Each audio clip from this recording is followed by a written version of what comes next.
बड़ी खबर आपको बता दें, आज खेलो इंडिया यूथ गेम्स 2021 का शानदार तरीके से आगाज हुआ है। लॉन्चिंग हुई है आज। लॉन्चिंग कार्यक्रम के मौके पर केंद्रीय मंत्री अनुराग ठाकुर की ओर से क्या कुछ कहा जा रहा है, सीधे सुनवाते हैं आपको।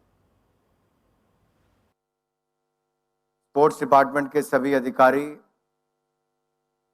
Director general sports authority of India Sandeep Pradhan जी,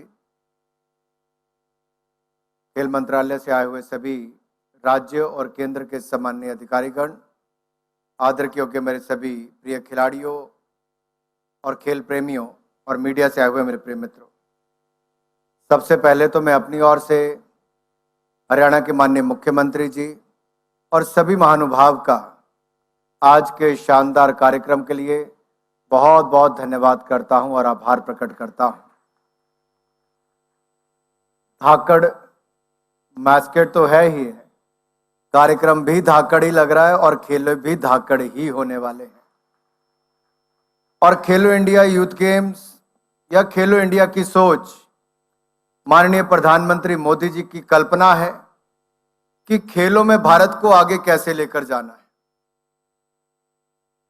चौथा खेलो इंडिया यूथ गेम्स हरियाणा आयोजन करने जा रहा है। चौथा भी है, 4 तारीख को शुरू भी होगा। और मैं ये तो कहूँगा, है तो क्रिकेट की भाषा की चौका लगाने वाली बात है, लेकिन अगर हरियाणा की बात करूं तो आयोजन की बात हो या खिलाड़ियों को तराश कर देश के लिए मेडल जीतने की बात हो, अगर देश में सबसे अव्वल नंबर पर कोई राज्य आता है तो उसका नाम हरियाणा है। अभी हाल ही में खेलो इंडिया यूनिवर्सिटी गेम्स का बहुत सफल आयोजन बेंगलुरु में हुआ। 208 यूनिवर्सिटी से 3,900 खिलाड़ी पार्टिसिपेट कर रहे थे और स्पोर्ट्स स्टाफ, रेफरी और बाकी सब आयोजकों को गिना जाए तो लगभग 7500 लोग वहां पर थे। ये अपने आप में एक बहुत भव्य आयोजन था। और जैन यूनिवर्सिटी, जिसने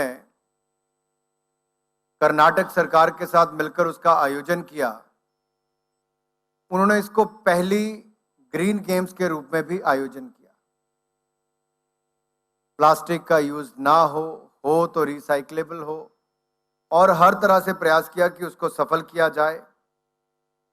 इन खेलों में 2 नेशनल रिकॉर्ड टूटे, जो अपने आप में बड़ी बात है कि हमारे पास यूनिवर्सिटी स्तर पर इतने बढ़िया खिलाड़ी हैं कि आज वो राष्ट्रीय रिकॉर्ड भी तोड़ रहे हैं।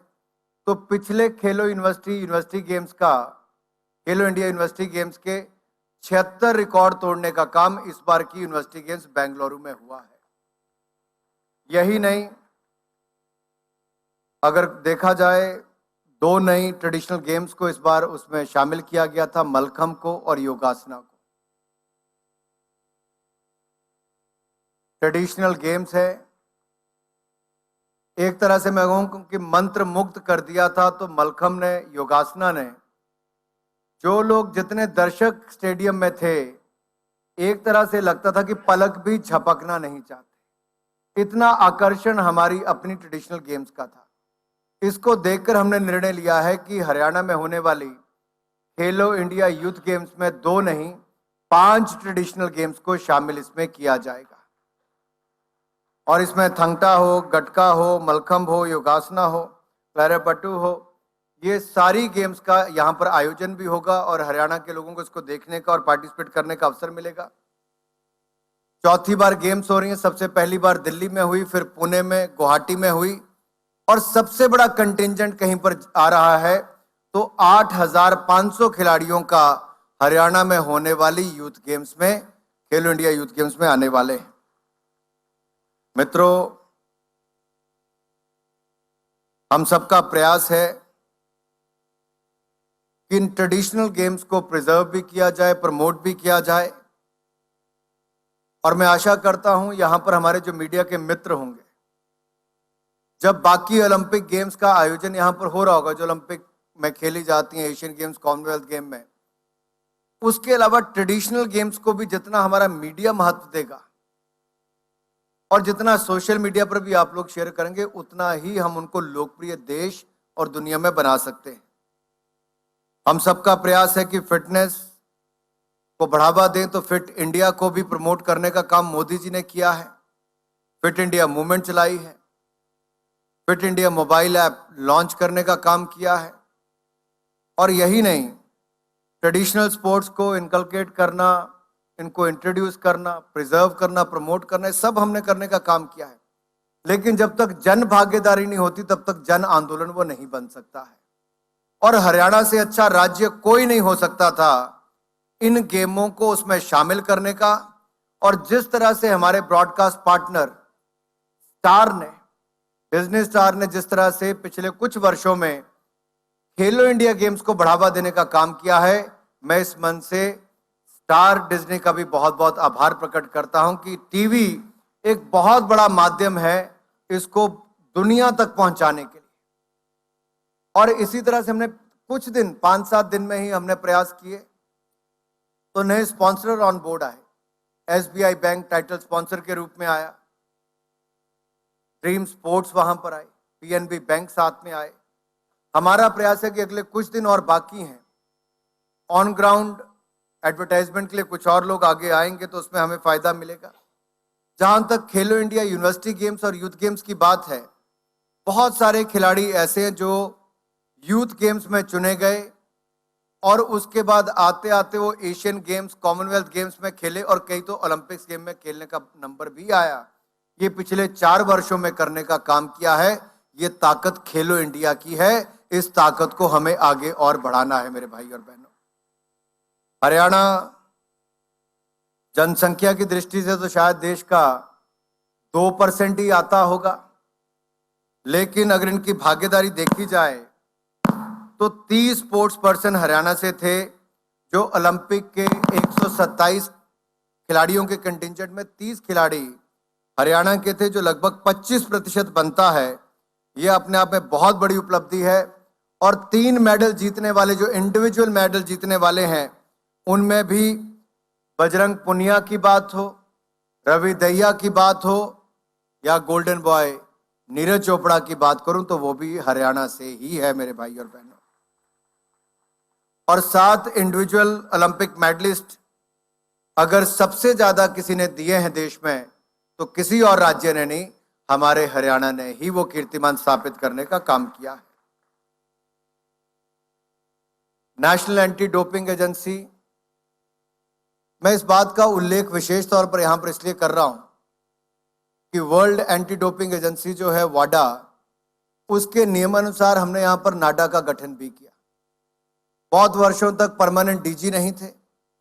भारत सरकार के एक सीनियर ज्वाइंट सेक्रेटरी को, ऋतु जी को, इनका डीजी नाडा भी लगाया गया है, ताकि खिलाड़ियों में जागरूकता भी हो कि ड्रग अब्यूज ना हो, खिलाड़ियों को और उनके करियर को कोई दाग ना लगे। हमारा प्रयास रहेगा, हमने यूनिवर्सिटी गेम में भी खिलाड़ियों को बहुत जागरूकता फैलाने का काम किया है। मैं चीफ सेक्रेटरी महोदय से, खेल मंत्री जी से और यहाँ के खेल डायरेक्टर से अनुरोध करूंगा, हम सब प्रयास करेंगे कि रिटन मटेरियल भी साई की तरफ से बनाएंगे, नाडा की तरफ से भी बन सकता है। इनके लिए डिजिटल भी और फिजिकल भी जागरूकता हम जो राष्ट्रीय स्तर पर के खिलाड़ी आ रहे हैं उन सब में भी करेंगे। जो स्थानीय बच्चे भी आए अलग अलग देखने के, उनको भी इसमें हम शामिल करेंगे ताकि बच्चों में जागरूकता और बढ़े। दूसरा निवेदन माननीय मुख्यमंत्री जी से मेरा रहेगा कि हरियाणा तो वैसे ही खातिरदारी के लिए बहुत जाना जाता है। मुझे पता है यहां पर रहने की सुविधाएं, खाने पीने की, उसमें कोई कमी नहीं आने वाली। इंफ्रास्ट्रक्चर, कोविड के टाइम पर भी अगर आधारभूत ढांचा बनना था, केंद्र से जितनी भी सहायता चाहिए थी, हमने उसमें कोई कमी नहीं रखी। हरियाणा सरकार ने, माननीय मुख्यमंत्री जी ने उसमें अपनी ओर से कोई कमी नहीं रखी। मैं इतना जरूर कहना चाहता हूं, हम जितना मर्जी बड़ा आधारभूत ढांचा बना लें, जितने मर्जी खिलाड़ी यहां पर बुला लें, दर्शकों के आने से खिलाड़ियों की हौसला अफजाई होती है और मीडिया में स्पेस देने से उनको मान सम्मान मिलता है और उनको प्रेरणा भी मिलती है। मैं चाहता हूं कि हम स्कूलों को इन्वॉल्व करें। जो बच्चे जिस खेल में रुचि रखते हों, हम उनको ग्राउंड्स में लाने का काम करें। साथ लगते जिलों के हों, दूर के जिलों के भी हों, स्कूलों की ड्यूटी लगे कि वो आए, खेलों को देखें खिलाड़ियों से मिले। हम एक प्रयास और करेंगे कि जो हमारे ओलंपियन या कोई वर्ल्ड लेवल के बाकी खिलाड़ी हैं उनको इन खेलों के दौरान बुलाएंगे और आपके स्कूल के बच्चों के साथ भी उनकी बातचीत करवाएंगे ताकि उनको भी प्रेरणा मिले और ज्यादा खिलाड़ी खेलों में भाग ले सकें। ऐसा हम सबका प्रयास रहेगा। अगर आप अभी देखें, जो हमारे कुछ खिलाड़ी हर्षदा गरुड़ महाराष्ट्र से हैं, ये पहली ऐसी खिलाड़ी हैं जिन्होंने gold medal world junior weight lifting championship में जीता है। और ज्ञानेश्वरी यादव जी छत्तीसगढ़ से, वीरितिका तमिलनाडु से, ये दोनों ने भी ब्रॉन्ज मेडल अभी जो ग्रीस में गेम्स चल रही हैं उसमें अपना शानदार प्रदर्शन करके ब्रॉन्ज मेडल जीता है। ये वो खिलाड़ी हैं जो यूनिवर्सिटी गेम्स और यूथ गेम्स से उभर कर आगे आए हैं। यही नहीं, श्रीहरि नटराज की अगर मैं बात करूं और मान्ना पटेल की बात करूं, इन दोनों ने भी खेलो इंडिया गेम्स में भाग लिया। 2018 में इनको पिक किया गया था स्कूल गेम्स में और उसके बाद चलते ओलंपिक्स तक ये पहुंचे और इस बार यूनिवर्सिटी गेम्स में भी इन्होंने कई मेडल जीतने का काम एक बार फिर किया है। जब बड़े खिलाड़ी भी यूनिवर्सिटी या यूथ गेम्स में खेलते हैं तो उससे साथ वाले खिलाड़ियों को compete करने का मौका भी मिलता है और पता चलता है कि हमें किस स्तर तक जाके अपना प्रदर्शन सुधारना है। अभी 200 मीटर की जो एक कंपटीशन हुआ बेंगलुरु में यूनिवर्सिटी गेम्स में, वहां जो हमारी ओलंपियन है उनको हराने का काम भी किसी ने किया, तो एक युवा खिलाड़ी प्रिया मोहन ने उनको हराने का काम वहां पर किया है। ये अपने आप में दिखाता है कि कोई भी किसी भी स्तर पर आगे बढ़ सकता है। कितनी बड़ी प्रेरणा उनको मिली होगी।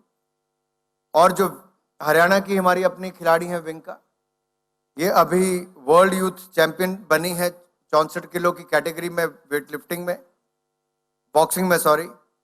और इसी तरह से जो हमारे बाकी खिलाड़ी हैं उन्होंने भी अलग अलग गेमों में अच्छा प्रदर्शन करने का काम किया है। मैं ज़्यादा लंबा नहीं बोलूँगा क्योंकि माननीय मुख्यमंत्री जी को अगले कार्यक्रम में जाना है। मैं इतना जरूर कहूँगा कि आज 2300 एथलीट को देश भर में खेलो इंडिया के अंतर्गत हम लगभग 6 लाख रुपया प्रति एथलीट हर साल उनके ऊपर खर्च कर रहे हैं। आज से पहले खर्च नहीं होता था। ये नरेंद्र मोदी जी ने ही इसकी शुरुआत की है। इससे उनके परिवारों पर भी बोझ कम हुआ है और खिलाड़ियों को भी खेलने की अच्छी सुविधाएं मिली हैं। खेलो इंडिया के अंतर्गत ही जो युवा एथलीट्स हैं, यंग एथलीट्स हैं, उनके ऊपर लगभग 140 करोड़ रुपया हम खर्च कर रहे हैं। ये भी एक बहुत बड़ा सपोर्ट जो है इनके खिलाड़ियों को भी उनके परिवारों को भी मिल पा रहा है। अगर मैं याद करूं तो असम की पूर्णिमा मंडल जो एक सफाई कर्मचारी थी, उन्होंने हमारे ही खेलो इंडिया यूथ गेम्स में अपने 3 बच्चों को खेलने का अवसर भी दिया। इनको भी मदद हमारे ही भारत सरकार की तरफ से हुई, खेलो इंडिया की तरफ से हुई। इसी तरह से ही तमिलनाडु की पूर्णा है जिनके पिता बीड़ी बनाते हैं, लेकिन खेलो इंडिया स्कीम के माध्यम से इनकी मदद हुई तो इन्होंने गोल्ड भी जीता है वेट लिफ्टिंग में। ये अपने आप में दिखाता है कि गरीब से गरीब परिवार के बच्चों को भी खेलो इंडिया के माध्यम से मदद मिली तो वो पीछे नहीं रहे, वो खेले भी और जीतने का काम भी इन्होंने किया है। मेरे भाई और बहनों, बहुत सारी बातें हैं जो करनी है, लेकिन आज तो केवल लोगो और मास्कट की लॉन्च थी। मैं इतना ही कहूंगा कि माननीय मुख्यमंत्री जी, उप मुख्यमंत्री जी, स्पीकर महोदय, माननीय मंत्री जी, आप सब आज के कार्यक्रम पर आकर आपने इसकी शोभा बढ़ाई है। लेकिन हमें एक बात को याद रखना है कि प्रधानमंत्री मोदी जी यूनिवर्सिटी गेम्स को वर्ल्ड यूनिवर्सिटी गेम्स के मुकाबले का खड़ा करना चाहते हैं।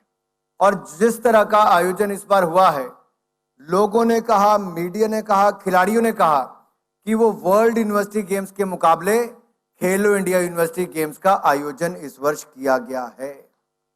और मुझे पूर्ण विश्वास है जो 8500 खिलाड़ी और आयोजक देश भर से यहां पर आएंगे, 8500 तो केवल खिलाड़ी हैं, वो जाने के बाद कहेंगे कि चौथा एडिशन जरूर है लेकिन सबसे शानदार आयोजन हरियाणा ही करने वाला है आज तक का खेलो इंडिया यूथ गेम्स का।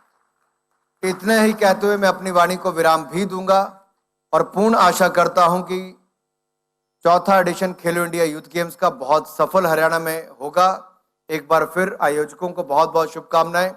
संदीप जी, आपने बहुत मेहनत की है और मुझे पूर्ण विश्वास है ये 4 जून से जब शुरुआत होगी, आपके लिए घर भी और परिवार का हिस्सा भी बाकी खिलाड़ी ही होंगे। उप मुख्यमंत्री दुष्यंत चौटाला जी से मैं अनुरोध करता हूं, क्योंकि आप खेल संस्थाओं से जुड़े रहे हो, स्वयं खेलते भी हो, आप भी समय निकालकर यहां पर आएंगे तो खिलाड़ियों का मनोबल बढ़ेगा। स्पीकर महोदय का अपना ही ये गृह विधानसभा क्षेत्र भी है। मैं इनसे भी अनुरोध करूंगा कि समय समय पर आप भी आए, खिलाड़ियों का मनोबल बढ़ेगा और सांसद महोदय भी आए तो उसका लाभ मिलेगा। माननीय मुख्यमंत्री जी, आपने बहुत अपने कीमती समय निकालकर युवाओं को मनोबल बढ़ाने के लिए यहां पर आए हैं। मैं दिल की गहराइयों से आपका और आपकी सारी टीम का एक बार फिर बहुत बहुत अभिनंदन करता हूं, बहुत बहुत धन्यवाद करता हूं। धन्यवाद। जय हिंद, जय भारत।